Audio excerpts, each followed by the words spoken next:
What's going on, guys? Let me start off by saying the two new projects are underway, and if you don't know what I'm talking about, the link to the video will be in the corner of your screen right now. And for this video, I'm going for 50 likes, so slam that like button and show some love, baby. And as always, let's get started. Alright, this video is going to be geared towards those who don't have a pocket bike yet and are wondering what one to go for and where to get it.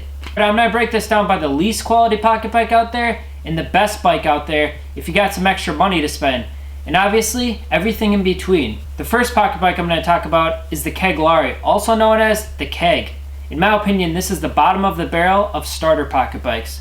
It's not a bad bike, but it's just not the best out there. Let me say, if you're very, very young and $100 is a lot to you, then this is going to be the bike that you're going to want to buy, because I've seen this bike brand new from $160 all the way up to $230.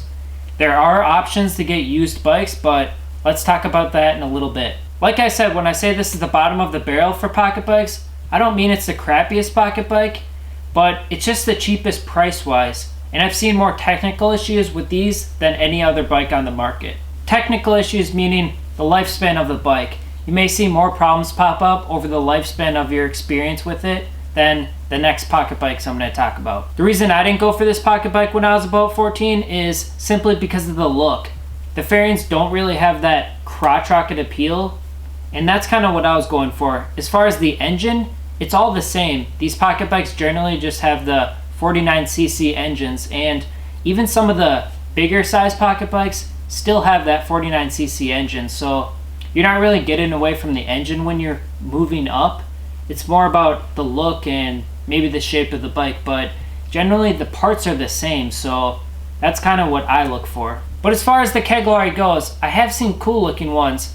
If you're not trying to spend a whole lot of money to start off with, then this is going to be the bike that you're going to want to buy. And lastly, as far as where to buy this bike, believe it or not, I'm not getting sponsored to make this video. I wish, but I'll put some of the links in the description. Alright, the next pocket bike I'm going to talk about is the GPRSR pocket bike, also known as the GPMX3, also known as the NOS pocket bike from my very first YouTube video. I've seen the price range for this bike fluctuate from $250 all the way up to $300, and that's brand new. Like I said before, this bike is also a 49cc engine. It is 2-stroke, and I've gotten this bike up to about 30 to 35 miles per hour. It's very easy to set up. Like the Cagllari, it's an oil-gas mix, and I absolutely loved this bike as my first project because it taught me so much about small engines, and it legitimately looks like a crotch rocket, but it's sized for kids. Both these bikes are probably made for 6 years old all the way up to 16 years old. It really depends how tall you are, but if you're very short, you can definitely get on these bikes no problem, and they're not going to be too big. But in the description for each of these bikes, I'll post the technical information like the height and the weight of the bike.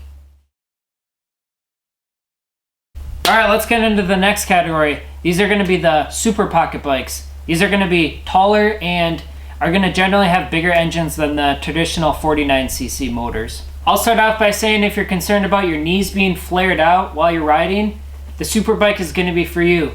I'm about 5'8", and these bikes are perfect height for me. The first Superbike I'm going to talk about is known as the Cagllari bike, which is actually the bike we did the Monster Energy theme on. And what sets this bike apart from the other Superbikes is it actually has the smaller 49cc engine. So if you're younger but you're a little bit taller and you're concerned about a lot of power, then this is going to be the bike for you. I've actually personally never seen this bike listed as brand new on any websites, but I'm going to say the price range is probably $300 to $400. It can also go for cheaper though, depending on what shape it's in. Generally, the tell for me that it's a Cagllari bike is the body shape and the tires. Typically, these tires have an off-road look to them. They're a little bit wider and they sort of have treads like an off-road tire would.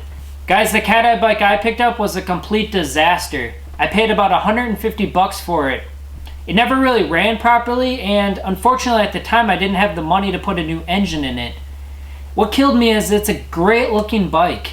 And it's as durable as they come. And that goes into my next point. You've got to be very careful buying these bikes used. They can have a lot of different kind of problems with them. You want the person to run it in front of you and, if possible, actually physically drive it.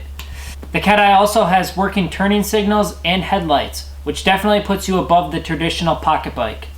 On top of that, it has a horn and speed and fuel gauges. Besides the engine issues with my Cagllari, I'm still recommending this as the first Superbike I'd buy, simply because it's generally the cheapest one and because of that smaller 49cc engine.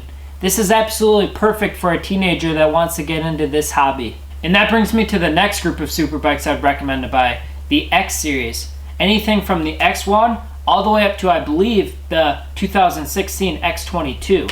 I currently own the X7 Superbike.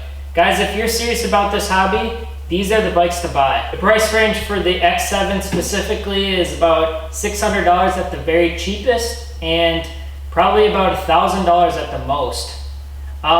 These bikes are becoming harder and harder to find, so prices are going up. In my opinion, it's as close as an actual Superbike experience as you're gonna get. This Superbike can house a few different engines. Currently it has the 125cc 4-speed.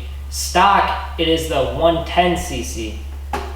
Obviously there's a lot of room for upgrades and the parts don't come cheap on these. An exhaust pipe, I believe, goes for about 180 bucks and up. So it's definitely not cheap, but it's definitely the way to go if you're looking for something big and powerful. You do have the option to house full headlights and turning signals. Also a horn. It is a simple kickstart on this one. And no, unfortunately, I don't have the chain yet. If you watched the video before this, you would see what I'm talking about, but that is on the way. The one I'm sitting on, I picked up for 680 bucks, and it's gonna be completely refurbished. I'm super excited to show you guys the entire process, and that's why this list ends right here. Subscribe, and I appreciate you guys watching. Let me know any questions in the comments, and show me some love, guys.